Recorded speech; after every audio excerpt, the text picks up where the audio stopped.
अऊज़ु बिल्लाहि मिनश्शैतानिर्रजीम बिस्मिल्लाहिर्रहमानिर्रहीम। आज हम सूरत बकरा की आयत नंबर 4 की तिलावत करेंगे और उसका मफ़हूम समझेंगे। बिस्मिल्लाहिर्रहमानिर्रहीम। वल्लज़ीन युमिनून बिमा उन्ज़िला इलैक वमा उन्ज़िला मिन क़ब्लिक वबिल आखिरति हुम यूक़िनून। सदक़ल्लाहुल अज़ीम। अच्छा, हमारी इस वीडियो को आप ज़रूर शेयर किया करें और लाइक किया करें, और उसके बाद सबसे बढ़कर आप इस चैनल को ज़रूर सब्सक्राइब करें, इसलिए कि हम एक आयत का रोज़ उसका तर्जुमा और वो आयत तिलावत करते हैं। ये इसलिए कि आपसे ये मिस ना हो जाए। तो इसको कुरान मजीद को थोड़ा थोड़ा समझने से मैं भी इसी तरह समझा हूँ। थोड़ी थोड़ी आयत, एक एक आयत करके इसको मैंने देखा है, पढ़ा है, और यही कोशिश कर रहा हूँ कि आप तक ये पहुँचाऊँ। इसमें हमारी कोई कमी कोताही अल्लाह पाक माफ़ करे। तो इस चैनल को आप सब्सक्राइब करेंगे, आपके पास रोज़ एक आयत की तफसील पहुँचती रहे। शुक्रिया।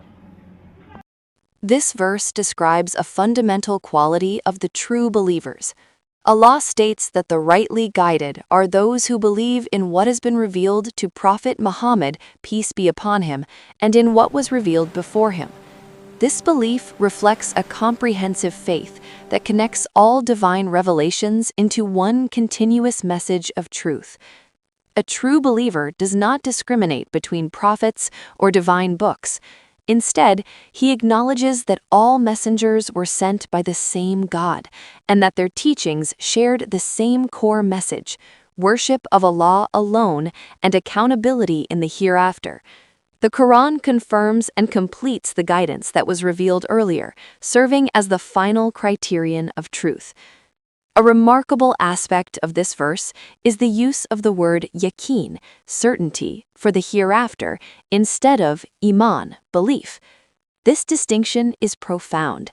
Faith may begin with acceptance, but certainty is a deeper state in which doubt and speculation are removed from the heart. A person may believe in something without full certainty, but when belief matures into certainty, it transforms character and behavior. Certainty in the hereafter means living with full awareness that life does not end with death. Such a person remains conscious of accountability, reward, and punishment. This conviction restrains one from injustice, dishonesty, and moral